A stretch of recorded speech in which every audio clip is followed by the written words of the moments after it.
Yeah, so I won't even try to do the impossible. I can only try to explain to you the way it came about. Curtis was egging me on to take Monica Twisp over to the Rainbow Room and curry favor with her so we could get the account, the Twisp travel account that her father was deliberating on giving us the account or not. Curtis practically threw her in my arms to begin with. I didn't even want to go. So I drank too much, but she was telling me all about things that happened to her and some of her marital ups and downs, and I kind of got interested in the human interest part of it. And like I said, I really bombed out on that wine. That's not rational. You can't give me trust back. That I was feeling kind of good because I thought I had snagged the account for the station, and I was distracted, and anyway, I forget really why she wanted to see it, but it seemed harmless enough. Lots of people have seen it, the dressing room I'm in. So we went there. I was giving her, I remember now, I was giving her the tour of the studio, the whole thing, and it was fun, and it was light and easy, and then somehow, then we went to the dressing room, and I didn't really know how it happened. It was kind of like reality slipped away. It was kind of surrealistic, like I was not even being myself at all, and the thing happened, and I felt horrible about it. It was only the one time, and I was furious at myself and ashamed of it and all of that. But she wanted more, and she started calling me all the time, and I was trying to ditch her, and she got mad and arranged the thing to look like the rape deal, for revenge. And the reason I went to the airport, I was so full of rage and hated her for what she had put you through. I went out there to give her a piece of my mind. I felt like I had to. I had to let her know, face to face. And we couldn't hardly stand there and do this, talk about this in the middle of the airport, people all walking by. So that's why I went into the bar with her to have the drink, just to be able to sit down. I had things I had to say. Well, people said you were smiling and laughing there having the drink. You seem to be having a really good time. Now wait a minute. It's my own turn here. She was really sorry, Valerie. She crumpled up. She began to cry. She said she had been humiliated by her ex-husband, Dexter. And she was in a very fragile state of mind. And then when I humiliated her too by dropping her like a hot brick, she just went out of her head and wanted to strike back. She never even thought about all the damage she was really doing. She said there were times you just weren't yourself and went out of your head. And I know that's true. I've done that too before, and so I was laughing. I was trying to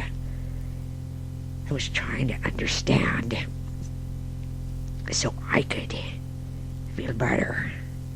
I didn't want to continually be so full of rage and murderous hatred towards someone. And so I was laughing because I was feeling better. At least it was making sense. Can you see, if you were her, how you would feel? Dr. Fetzworth said not to be surprised if you tried to turn the sympathy onto you and yourself, but I never expected you to turn sympathy onto Monica, the one that caused all this. But then again, she didn't cause all of it, because you certainly had the power to say no, and you went along with it. I'm not trying to excuse anything that I did or that she did. I'm only trying to tell you the way the thing happened. Now, I'm sorry that it happened. It's not something that I planned or that I wanted to do.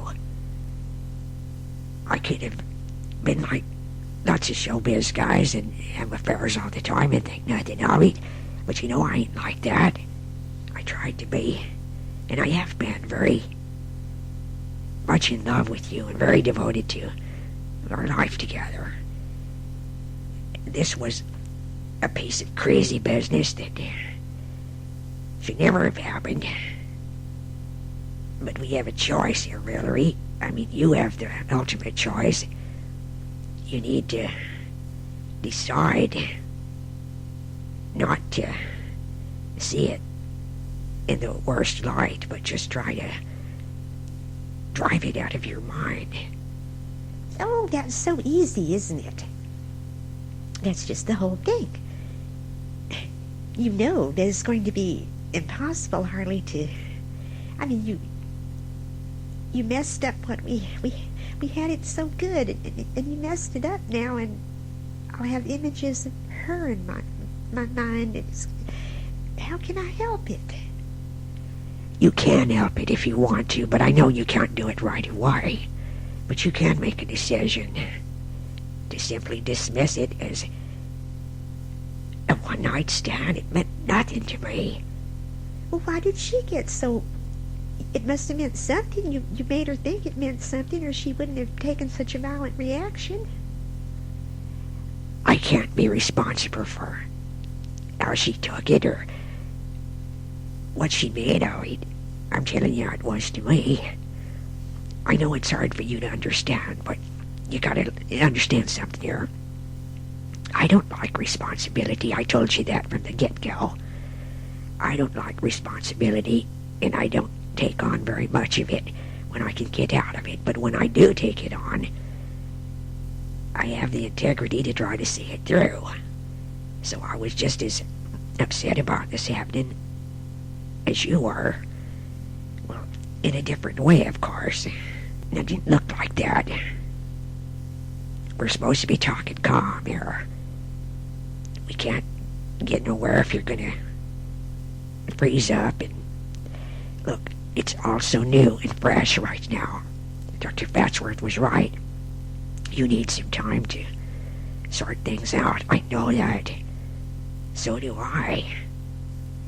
Luckily, my career hasn't been hurt by this, but I was thinking it could be all over. And even if it was, I didn't even care about the career without you. We were in this career together from the very beginning. So I've done what you asked me to do. I've listened. I know exactly where you're coming from. But I'm not a cruel person, really. I have a big heart, you know that. Do you remember the day that we went to see the art gallery? We had such a good time, and just the pictures alone brought back memories of the things, of the scenes of me childhood, me mother and father, and I was crying right there in the art gallery. You know that I'm not callous and cruel to ever want to wound you on purpose, and certainly not the kids. You know that. I know. I've always seen that in you. I've always seen so much wonder and beauty in you. That's why it's all the more horrible that you'd go and do such a cheap and tawdry thing. And now you can't expect me to take this, as you call it, dog do and sweep it under the rug. It'll only stink worse. I know, honey. I know.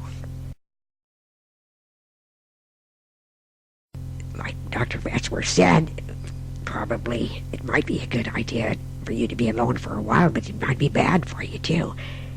You know, you need me to be with you and fix this thing for you. Now, if only you could. After I cried myself to sleep in exhaustion, right before I fell asleep, what I really wanted was for you to come in and love me and make it right and fix it. I started to even go in and throw myself at you, but then I couldn't do that either. I couldn't let you have the satisfaction. There's so many mixed emotions. And they change every 5 minutes. Yes, I know. I know. But we built up so much great stuff together. Don't tell me that you're gonna let this stupid, insane lapse from a disturbed woman destroy everything between us. I know you love me. I love you. You know I love you. You know I love the kids. You can't let this thing destroy what we built. Why do you put the ball in my court? Am I the one that went out and humiliated you that way?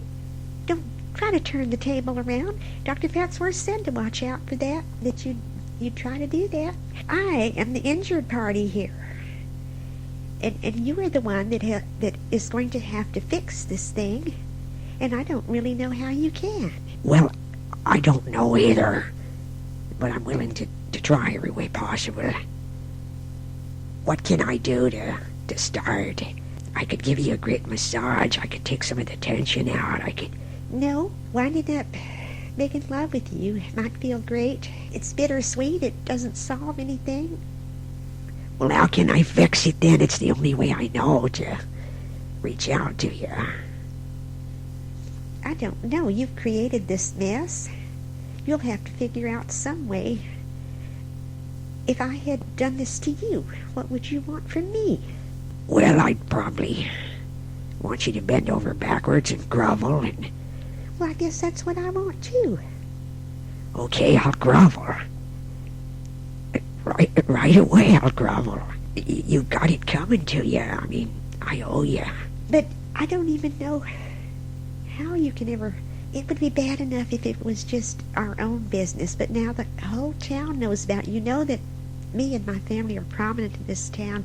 If I don't make a public statement or take a stand some way, I'm going to look like someone that's condoning this, which I definitely don't. I'll be killing yet another part of myself. You've painted me into a corner. I almost have to divorce you now. No, you don't want that. No, I don't want that. But I don't want this either. Even if I let this get by, if this nature of yours is going to be let run wild all the time, I can't have this coming up all the time. It would never happen again. Oh, how many times have men told women that? This is not about other men and other women. This is about us. This is me saying, I can't explain the damn thing. I mucked up. I messed up. I admit it. Give me some credit for all the times I didn't. Must you take the one time I fell from grace? Well, if that's all it takes is one time. Yeah, that's what makes me mad. Having to, all the time, try to do what you want all the time. There's a part of me that don't want to do what you want every minute of my life. I had a life before I met you. Can't you remember that? Yeah. You see, now you're getting on the defensive. Well, what do you expect? I can't. There's things that I do that I can't even explain to my own self. And now you expect me to explain them to you when I've done the best I can. Like I said, I can't polish this any better. That's right, you can't. It stinks big time, and I guess it'll continue to, and that's why I guess I'll have to separate from you until the stench dies down. It's in full potency right now, but you'll have to move out because the kids and I need this place right now, and I'm too weak and debilitated to move, and didn't want to move out. All me things are here. What did you just get through saying? That you wanted to do anything I wanted. Now I ask you one thing, and you don't want to do that. I didn't know you were going to ask that. And as long as you're this close to me, I want to run into your arms and have you smooth it all over. That's not the answer here.